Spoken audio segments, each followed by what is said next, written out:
Supreme court میں آج وقف ترمیمی ایکٹ 2025 کی آئینی حیثیت کو چیلنج کرنے والی درخواستوں پر اہم سماعت جاری ہے۔ چیف جسٹس بی آر گوئی اور جسٹس آگسٹین جارج مسیح کی بینچ 3 اہم نکات پر دلائل سنے گی۔ امکان ہے کہ عدالت ان نکات پر عبوری ہدایت جاری کرے گی۔ واضح رہے کہ عدالت نے 15 مئی کو سماعت ملتوی کرتے ہوئے کہا تھا کہ وہ 20 مئی کو ان 3 نکات پر فریقین کے دلائل سن کر فیصلہ کرے گی۔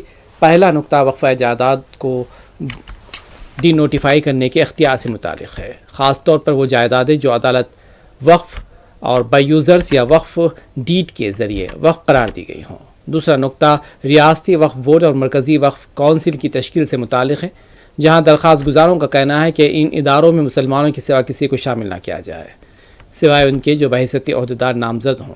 تیسرا نکتہ اس شق پر ہے جس میں کہا گیا ہے کہ اگر ضلع کلکٹر کسی جائیداد کو سرکاری زمین قرار دیتا ہے تو وہ وقف جائیداد نہیں مانی جائے گی۔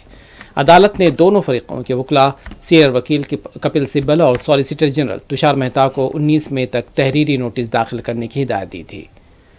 تشار مہتا نے عدالت کو یقین دلایا ہے کہ حکومت وقف بائی یوزرز جیسے کہ کسی جائیداد کو ڈی نوٹیفائی نہیں کرے گی اور نہ ہی نئی تقرریاں کی جائیں گی۔ تاہم عدالت نے واضح کیا ہے کہ وہ 1995 کے پرانے وقف قانون پر حکم امتناع جاری کرنے پر غور نہیں کرے گی۔